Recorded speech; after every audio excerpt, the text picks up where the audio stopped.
All right, it cut off.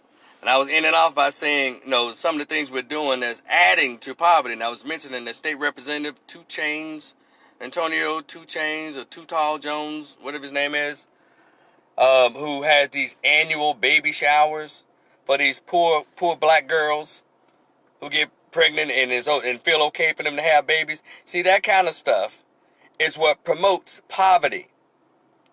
See, you tell them it needs to be in high schools and middle schools. Say it's not okay for you to be 14 years old and pregnant.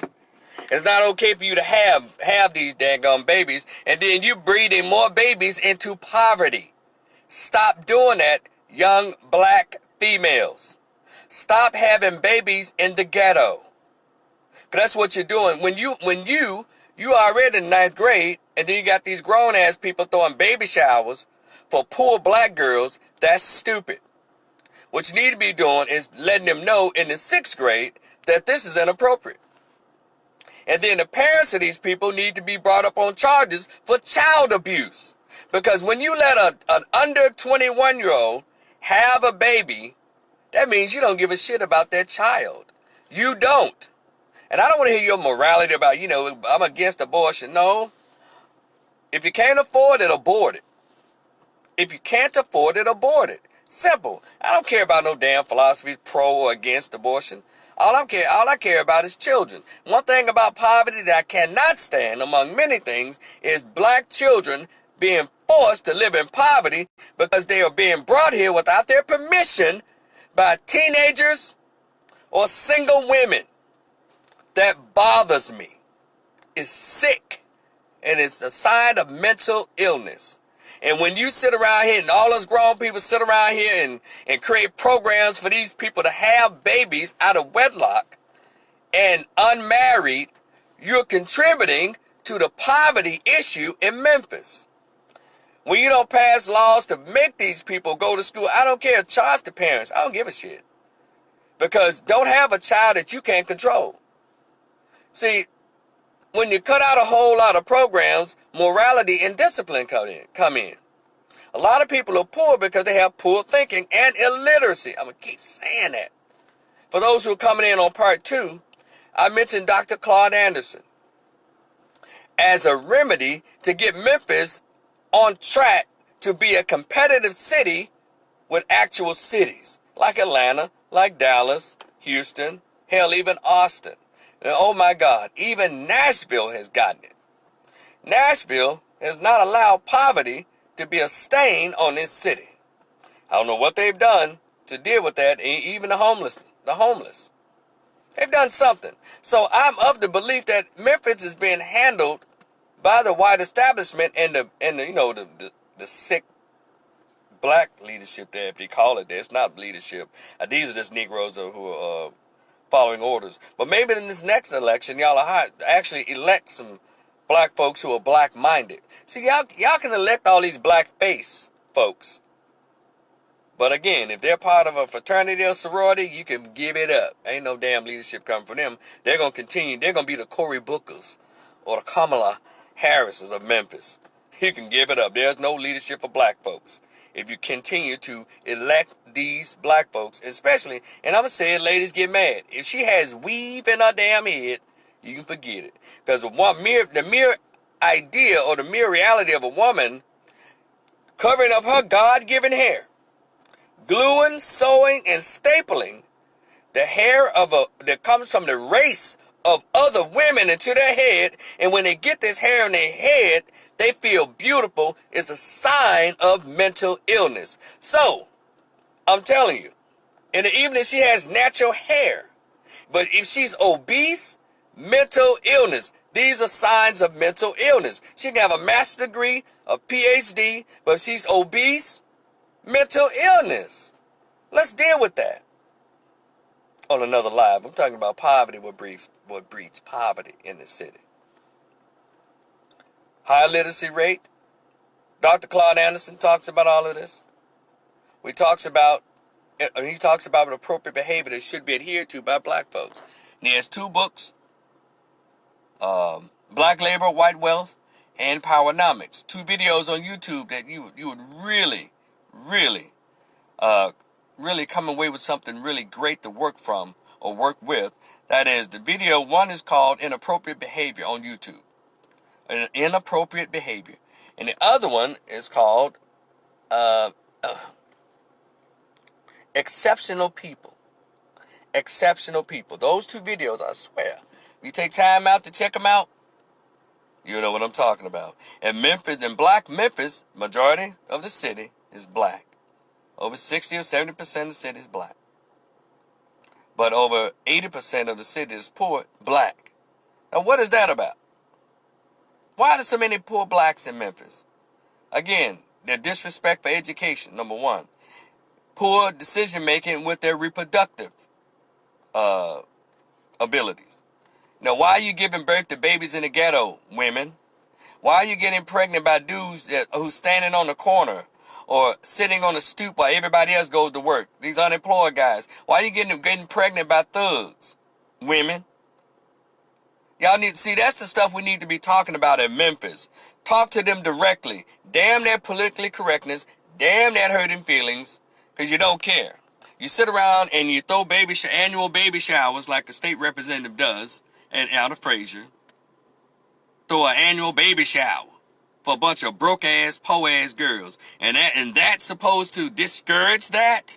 No, it encourages it. Because they're saying, look, I can be a broke-ass female, have no money, no means, but a state representative who was elected to bring economic relief and educational relief to my district will take his platform and give out free stuff to people who don't deserve it.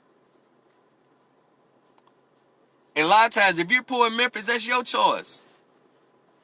But I can say, get these city council persons, state representatives to find money to put into literacy. Now, I mean, just literacy. Ask them, hey, we got $3 million for anybody who wants to go to night school to learn how to read. Not only read, but become articulate. Not only become articulate, but know how to think analytically and think critically. That means particular books need to be read. So it's going to take a long time to get Memphis intelligent.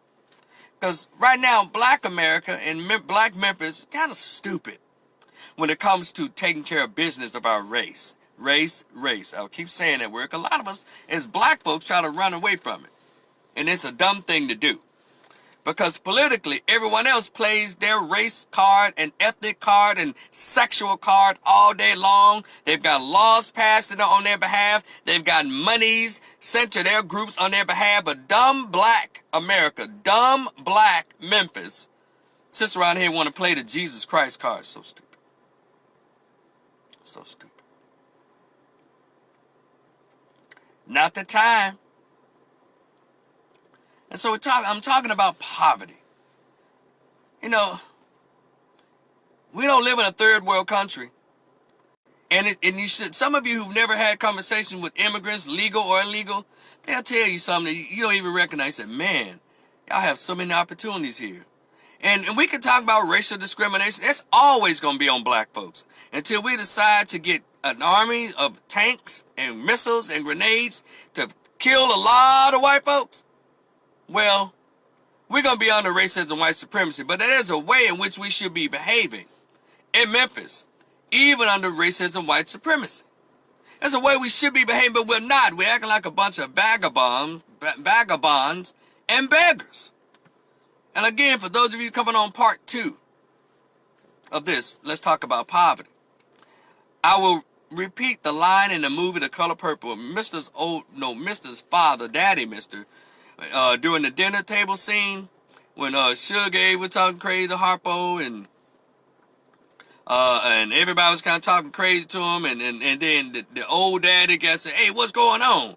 Y'all acting like waiters at your own dinner table. And that's how black Memphis behaves.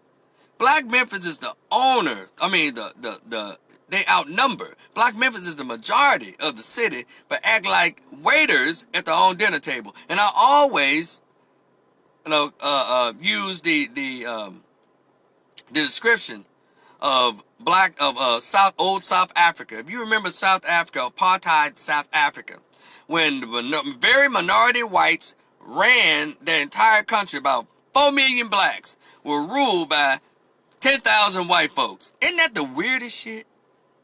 So what is it psychological? What kind of psychological game did those few white folks put on those many upon many of black folks that had them on their knees for damn near 50 years?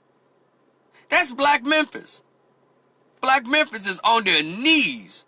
So probably not even 1,000 white folks that run over 600,000 blacks. Over, let's say, 250,000, 300,000 blacks. It's the weirdest shit. And I know I'm not tripping. Blacks, they don't act proud. We're so divided. And let's let you know, Black Memphis is so sick. They try these three strategies that don't work. Multiculturalism, diversity, and this new word that the gays threw out to also trip blacks up, intersectionality. See, pay attention, blacks. If it's not dealing with black folks specifically, you're doing it against your own people to your own detriment. No other group works against their own group except for blacks. That's why the poverty rate is so high. Next to blacks in Memphis saying F you to education, F you to learn how to read. And those two things right there are the reason that crime and poverty are so high in Memphis. It's not a rocket science. If you don't know how to read, if you know how to talk, if you don't know how to think critically and analytically, your ass gonna be broke. And then you mad at other people who say, you know what, let me get off my ass and go out here and work. It's also, Memphis has created a huge welfare state there. And I hope I'm not sounding like an elitist, because let me tell you something. Food stamp welfare, I think it should be for these two groups of people. Not young women. If they would just get off their backs and stand on their legs, they won't have to worry about having no babies. I think food stamps and welfare checks should be for senior citizens. Senior citizens, 65 years and older. I think Section 8 should be for senior citizens only. Not women and kids. Because she could have controlled how she had her children. She gets to choose the man. She gets to decide whether or not she's going to lay on her back for this dude. Number 3, she gets to decide whether or not she's going to let him enter her with or without a condom. And number 4, she gets to decide whether or not she's going to have the baby or abort the baby. See, it's the women that's creating the poverty. That's probably why society just comes to their aid. Because there were a lot of men who are poor too. But they're told to stand up and be a man. See, I don't like that double standard. Under the guise of this new equality that women have been fighting for the past 20 years or 30 years or 40 years. Or let's go all the way back to women's lib in the 60s. You want this equality, but you still want these extended these courtesies. It's weird because of your gender. That's bullshit. But, you know, it's just me on the live telling this truth that nobody's not going to really adhere to. But that's cool. I'll keep saying it. I just find it amazing that we do these small things almost like to promote poverty. Instead of doing the things and saying the things we need to say to tell people, get off your ass. Oh yeah, food stamps and welfare should be for college students. You know, students go full-time, so they know the food stamps will help buy food. The welfare checks to help lessen the financial burden. A lot of them are getting student loans. That should be for students, senior citizens, and the mentally disabled, or the mentally disabled, or those who are born with other special needs. Not for healthy-ass females. And I say females because they don't give men shit. I don't care if he's got one arm, blind in one eye, and walk with a limp. Stand up and be a man. But a woman, I got a baby that I had by this dude who I used to see standing selling dope in Hollywood up there by the Kentucky Fried Chicken in North Memphis, and he ain't no real man. I had his baby. She get to purposely make a bad choice and get to cry and whine to the world, and the world comes to her beck and call. But a man says, look, man, I just fell off. I'm trying to come up, man. I just need just a little hand up. No, you stand up on your own self. Get your boots and tie them up. You know, by your bootstraps, man. See, all that right there. But I'm going to tell y'all something. If y'all want to see the community rise, if you can put your focus on black boys I'm telling you. Because when you build men, you build a community. But the poverty thing, y'all not doing it right in Memphis. First of all, it should be a flyer sent to everybody in Memphis. All of the black neighborhoods, all of the black, it should be a well-written letter, not too highbrow. Well, a lot of people, because you know the literacy rate is very, very high. But they may have some children who probably passed the 10th grade, probably learned how to read by the time they got to the 8th. And so they'll have, hey, read that, what they say. You know how people, what they say. And so, you know, they'll let their children read it for them. And so, and the letter should state, if you're poor, it is your fault. And tell them why. If you're giving birth to babies in a ghetto, you're perpetuating poverty. If you decide to drop out of school, you're perpetuating poverty on yourself. Because we got a lot of young people dropping out of school because they say, well, they're not learning anything. You know what? Who said that we learned everything? But we were smart enough to say, okay, I'm going to take what you give me and connect it to other stuff that I'll learn along the way, if not from college or my technical school. And guess what? Memphis has a lot of libraries. Black people do not encourage reading to black children in Memphis. Yes, I'm making a serious generality. But hey, prove me wrong. Because all you got to do is listen to a black kid that come out of one of these black high schools and middle schools and put a news camera in front of them, a microphone. They sound like they just finished a whole day of picking cotton. What I seems around there is, and eyes know. I said, come on. Really? This child is the valedictorian of their class at Central High School or Kingsbury High School, and this is how he or she articulates what's going on in my hometown. I know what's going on. Everybody's all for themselves. They don't give a crap. They don't give a crap about poor people until they want to run for office. That's what's wrong.